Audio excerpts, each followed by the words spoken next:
Hi folks, this is Mike Messier. Welcome to Life Lessons with Mikey Messier as part of the Wrestling with the Future podcast family.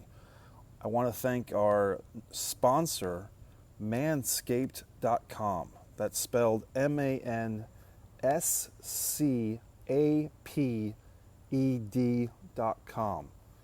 What is Manscaped? Ladies, you can feel... well, ladies, you might want to buy this for your husband, boyfriend, significant other. Basically, what it is, it's a men's grooming set of products. What is men's grooming? It's below the belt and above the knee. And so you can figure it out. But basically, for too long, we've been Neanderthals, we've been cavemen. It's not healthy, it's not comfortable, especially in the summer months when the heat can cause all types of problems down there for fellas, So you want to keep your area clean and so forth and fresh and revitalized. So that's why Wrestling Future Podcast is proudly sponsored by Manscaped. So what you do is you go to manscaped.com. There's one P in there that used to throw me off. MANSCAPED.com. And pick whatever products you want to get. You definitely want to get yourself probably the newest and greatest electric razor they have with the safety blade, and get yourself a kit. This is not expensive stuff, folks, for the investment of your health. Okay, we can prevent ingrown hairs down there and just make yourself more comfortable, especially in the summer months, but year-round. But now it's the summertime, it's going to be hot and so forth. So use the promo code WrestlingFuture. So the word wrestling and the word future put together. Should I spell it out for you? Why not? WRESTLINGFUTURE. Wrestling Future. Promo code, get you 20% off. Okay, folks. And thanks to Kyle at manscaped.com for everything he's done for us. Now, life lessons with Mikey Messier. First, you have a bonus life lesson, which is for those of you with smartphones, which pretty much everybody at this point, sometimes we run out of storage and you want some exciting app, or you notice that your phone's getting low on storage. And most of you probably know this, but for those of you that are still figuring out smartphones, kind of like myself, go to your general settings, try to find like iPhone storage, or if it's Android, just find storage, device storage, something like storage, and then review large attachments, okay? So on your storage, if you can find review large attachments, if you have friends like I do, that you text each other little funny videos or photographs or selfies, or if it's a significant other, if you've got someone you're texting with, every time you're texting with that person and sending back photos or audio clips, you're building up attachments which, believe it or not, count against your storage.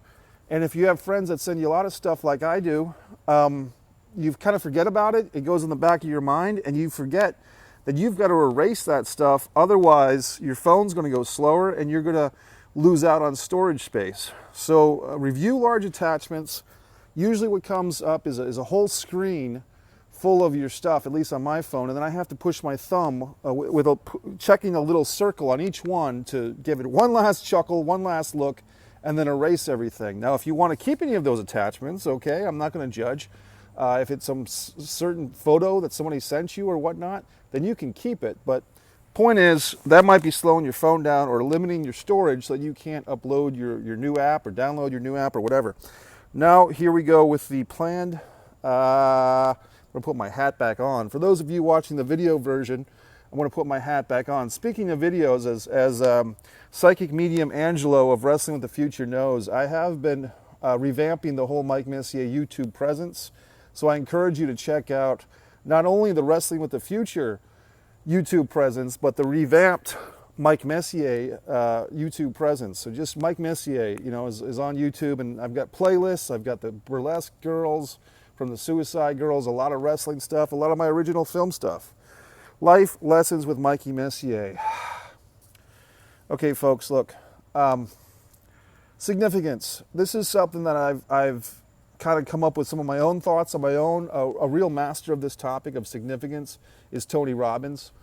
Tony Robbins has 6 human needs. This is something that I used to teach in my Tao Zen acting classes. Tao Zen acting was the art of Zen and creating the inner greatness. So Tony had 6 needs. One of them was significance, I believe. Significance, people need to feel good. They need to feel good about themselves, and how they typically feel good about themselves is maybe more so than they should, but validation, approval from other people. You know, I have a theory that runs deep, which is my daddy complex theory. The whole world has a daddy complex, and that's reflected in how we elect our presidents. I was speaking with a playwright, Jamie Copperthwaite, on the Mikey Messier's Avalonia Theater Festival playlist. We did an interview, and it came up that the daddy complex is what the whole world has. And we look to our president, whether it's Donald Trump, Barack Obama, Bill Clinton, whomever, we look to these figures, Abe Lincoln, and we have a daddy complex towards them, because most people, if they admit it or not, typically had a better relationship with their mother than they did their father. And typically, and these are all general stereotypes, and this is absolutely no disrespect for those that were raised in single-family homes, but typically the mother was more loving. So we've all kind of gotten our fill of mom's love, okay? But what we haven't gotten is daddy's slap on the back. Daddy didn't say, good job, sport. Daddy didn't, pat you on the butt when you came home for the home run. Or maybe he did too much in some cases, okay? No offense. But basically the idea is we all have this daddy complex. So we look for approval from some type of a figure. And with women, significantly, I think, a lot of young women or a lot of older women are perpetually looking for a man that fills a father figure in their lives, a void. And sometimes that manifests in power dynamics and in age discrepancies or age differences, and so on and so forth. But I think a lot of times what people are looking for, even in platonic relationships, friendships, business relationships that become friendships, everybody's looking to feel that they are significant. So how can you, knowing this, how can you take advantage of it? And when I say take advantage, I don't mean take advantage of people, but just enhance your own life and maybe the others around you, and maybe be a little more aware of what people need. Some people just need a kind word. A kind word, as Mark Twainian as that sounds, or Will Rogers, it goes a long way. So sometimes you can just say to people, hey, good job, or I really liked what you did. And a lot of people are getting that on social media. I have a whole thought about that too, living for likes, which you can Google and find on MikeMessier.com. But in real life, if you say you were to compliment the mailman, hey, you always bring the mail on time, or you don't scare my dog or something, or you leave, I guess in this day and age you wouldn't leave cookies out for the mailman, but you might say, hey, thanks, from a socially distant, appropriate set of feet, or leave them a little thank you note or something. But these mailmen, especially in the summer, especially in certain parts of the country, are getting hot, they're working hard.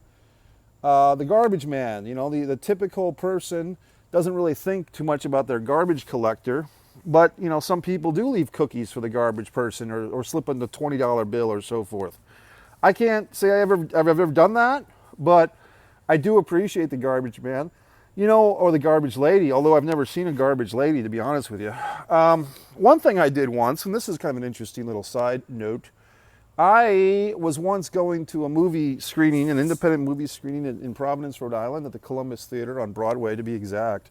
And I saw a gentleman leaving his vehicle, which was like a truck of some kind, some type of industrial city truck. And guess what he was doing? Guess. He was scraping up roadkill, okay? And I took a double take, because this gentleman, he seemed like a perfectly fine fellow. He was scraping up roadkill. And you don't really think about that, but that's a job, folks. That's basically, that's the type of job you notice if somebody doesn't do it. But there's actually a job. I don't know what his name, I didn't ask for his badge number or anything, but there is a human being in every city whose job is to scrape up roadkill. And yes, it's the job you notice if they don't do it, because we've all seen some crazy, nasty stuff, and it's disturbing.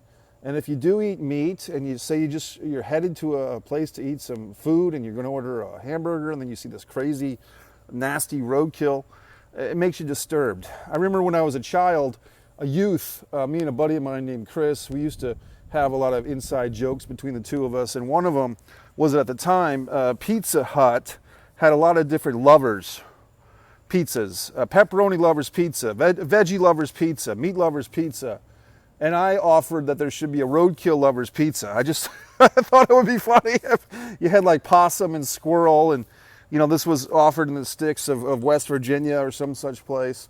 But I don't think Pizza Hut has ever offered the roadkill lovers pizza, although it's not too late. What else? Folks, okay. Now, folks, I'm in a situation right now, as many of us are with this pandemic, with this coronavirus. A lot of things that I'd like to be doing, a lot of things I'd like to be applying myself to, whether it's running a theater festival, whether it's traveling this summer, whatever, seeing friends. I had plans this summer that are basically just not going to happen. And so what I've done is I've kind of rechanneled my energy. A lot of that energy is going into, yes, the Wrestling with the Future podcast family of shows.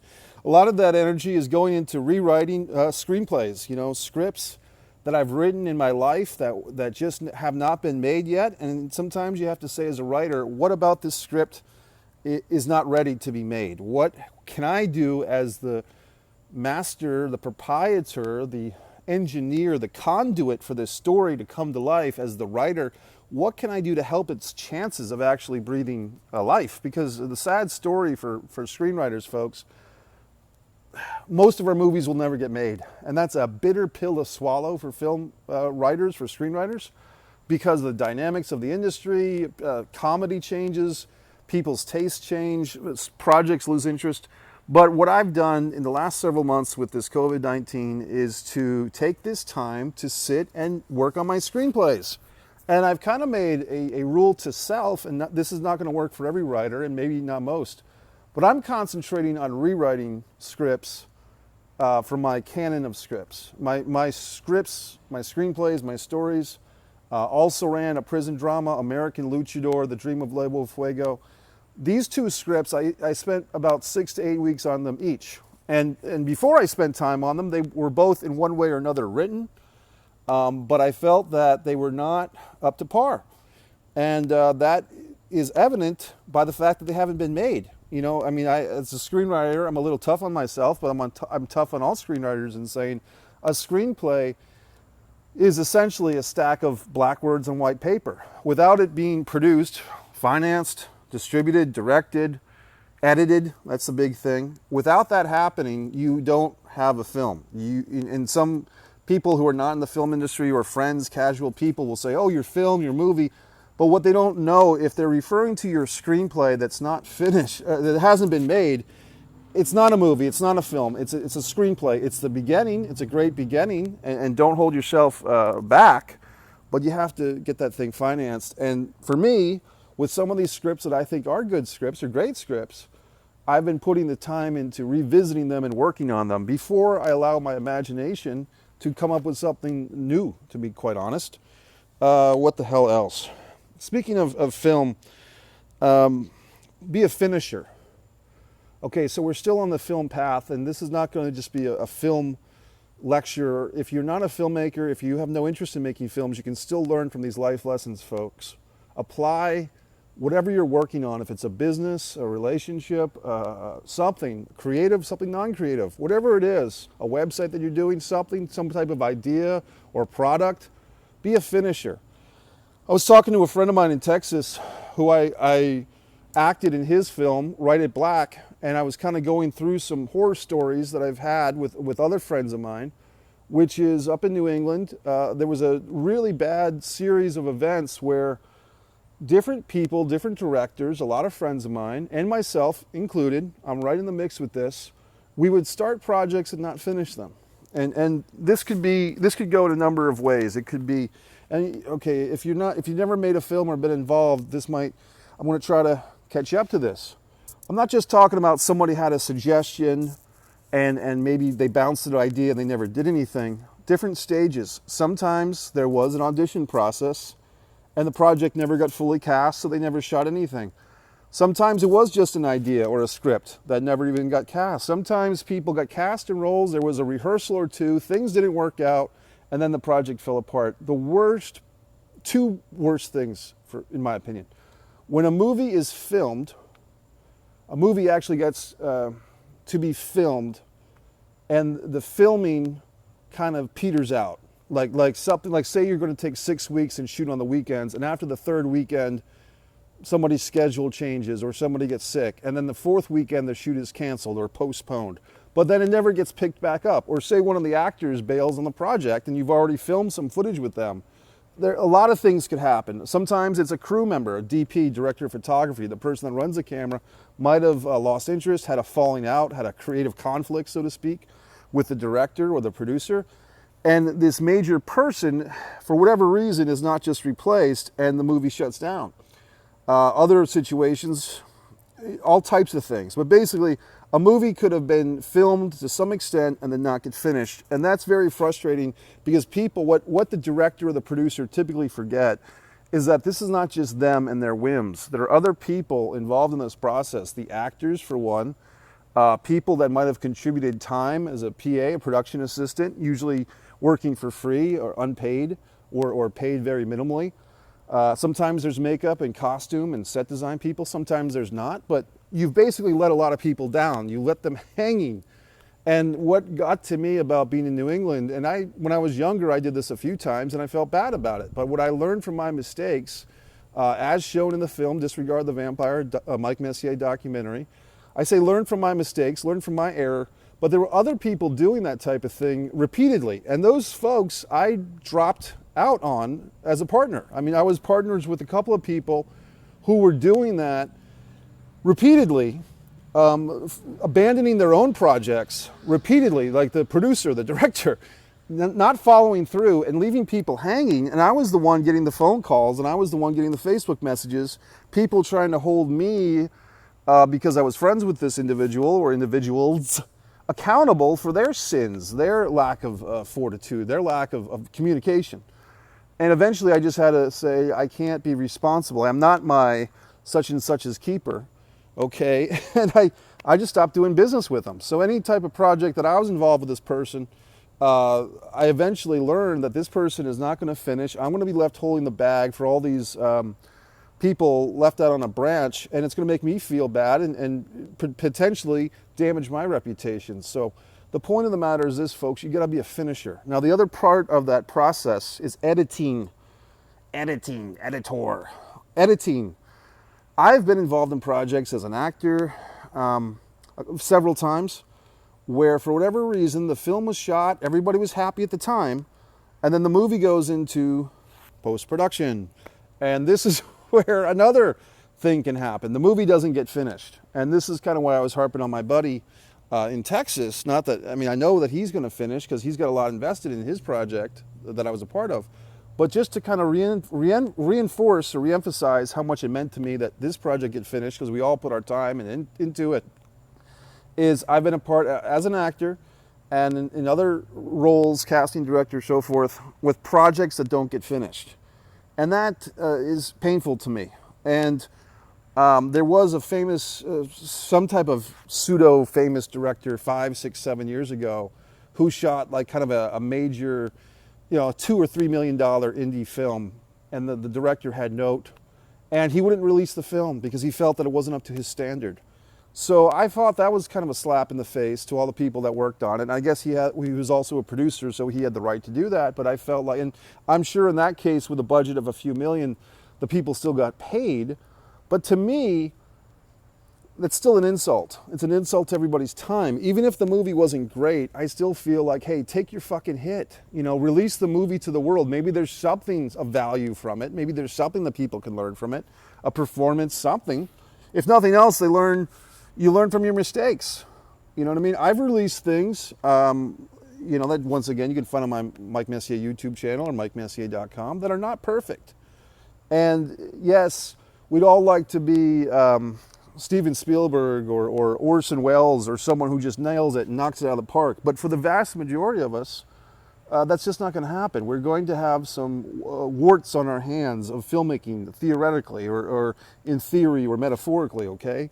So don't be afraid to show your work if it's not 100% perfect.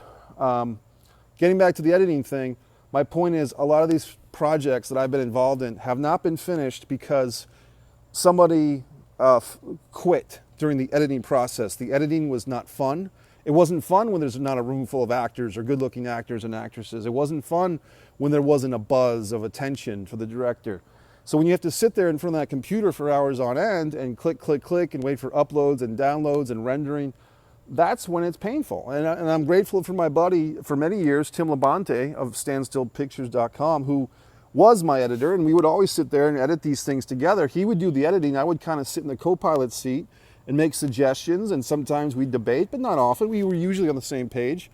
But Tim and I edited together. He would edit, and I would sit in on the process. We go out for lunch, have a good time. Maybe the problem is some of these directors are insisting that they have to be their own editor too.